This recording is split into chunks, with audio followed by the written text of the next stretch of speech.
Kurast Undercity is one of the new things that we're getting with Diablo 4's Vessel of Hatred. You can see that we have a timer that is ticking down, so this is actually simulating a time attack dungeon where you are racing against the time while also trying to min-max your rewards. Under the minimap you can see your so-called attunement bar, which is filling up from 0 to tier 1, 2, 3, 4 by killing monsters. And there are also these afflicted and also lesser afflicted monsters that will add some time to the counter. As you can see right here, we went up in the time and also we're gaining attunement that is fueling the bar below the minimap. Now, there are also these beacons that you can see on the minimap. One of them is in white here at the bottom left of the minimap, which is then clickable and will spawn more elites. So the idea is to go and collect all these beacons, instantly click them when you see them to spawn more elites, and then mow down all of the enemies.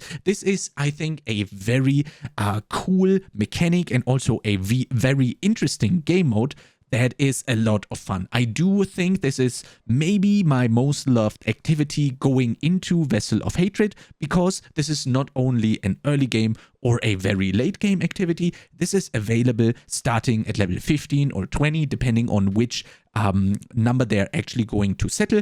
And yeah, this is scaling not only through the world tiers, or the torment levels rather, but it's also scaling throughout the whole leveling experience. So you can start at 15 or 20, and whenever you go in there at level 30 or 40 or 50, you can actually do this and have fun, which is also going to give you experience. It's not the best leveling method because obviously killing a lot of elites is not as easy for leveling builds, but the higher up you go in levels, the more easy it will become. I think a great addition to the game. Again, as I said, I'm having a blast, and the coolest thing about this is not only a leveling or an endgame thing, because there is stuff like tributes that will scale the game mode throughout all of its lifespan. As you can see, when I go in game, there is the Spirit Brazier here, right here in the Kurast City Hub. We do have the Undercity, that's where the name comes from, and the cool thing about this is you can find these tributes out in the world. For this you do have to complete the priority quest to unlock the ability to actually find these tributes, and then you can kind of like mix and match your reward, and they are actually getting quite powerful. As you can see right here, I have found a legendary tribute, which I found while we were playing in a party, which allows the rewards of the tribute to be distributed to every participating player in the party, which in my opinion is a great thing. So you can not only do this solo, but you can also do this in a party, which then requires the party tributes, which you can see on the screen right here. So for example, this is obviously very strong, which is going to upgrade the reward to ancestral legendaries. So when we put this into the Spirit Brazier, you can open the portal without the tributes, which is going to be your leveling type of thing. Or also if you just want to blast some monsters while you are just chilling and watching Netflix on the side, this can easily be done. But if you want to spice it up a little bit, you can use the tributes. As you can see right here, we usually have a starting time of 100 seconds. And if we use a tribute, the starting time is now 75 seconds. Your time bonus penalty is 25%, so you're getting 25% less time whenever you are killing an afflicted. And there's also a potion drop penalty. And the rewards, for example, right here would be the summoning items, because I have used the Tribute of Titans. And there's also a bargain, which you can use to further choose the outcome of your upgrade. If I click this, you can see that I can further customize the reward by using, for example, Forgotten Souls or Obols or Veiled Crystals.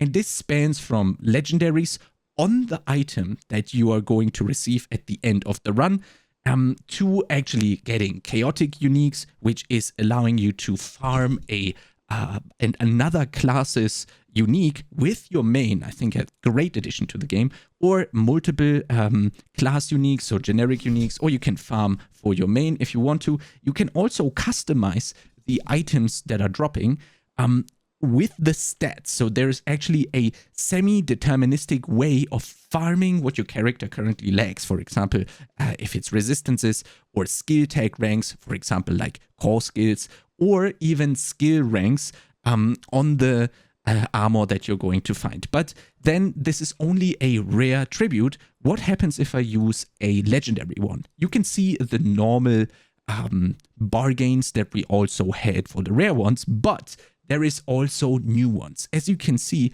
we do have the ability to target farm passive ranks on legendary amulets for the Optosites whenever you are using a legendary tribute. So there is not only the chance to get a passive rank on the amulet, obviously you still need to get lucky with the roll range, but you can also use the core stat stuff on your legendaries. The obvious winner right here are of course the passive ranks on the amulet, and now you also have a deterministic way of farming these very highly sought after passive skill rank amulets. The cool thing is that there are also goblins present. As you can see, I killed it very fast because I'm doing a very easy thing, and then the Praxeter's stolen goods will be present when you finish the dungeon.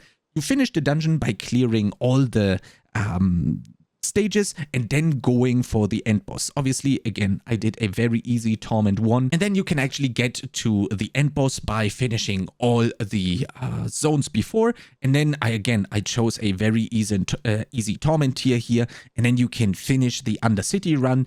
As you can see, I had very easy 4 out of 4 attunement, and then you actually get a box at the end, and right next to the Magnificent Coffer, you can also see the Prankster's goods from the goblin that we have killed throughout our run. And as you can see here, we actually got even more tributes out of the run at the very end, so you can kind of self-sustain the tributes. As I said, in my opinion, one of the greatest additions coming with Vessel of Hatred, a very well thought out system that is going to hopefully be even improved. As you can see, the changes that the development that we did from Season 0 Helltide to actually the Season 5 Helltide.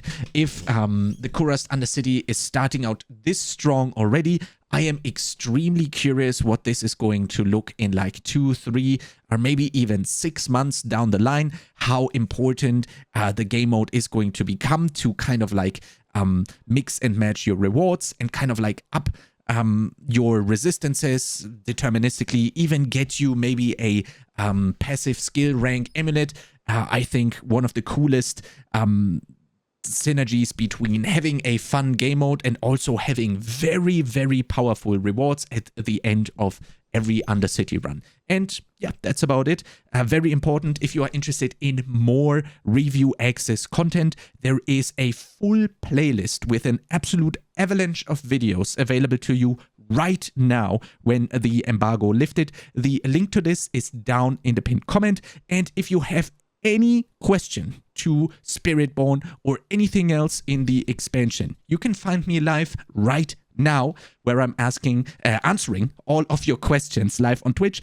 And if you like content similar to this, make sure to subscribe to this YouTube channel or tune in to Twitch right now, and I'll see you there.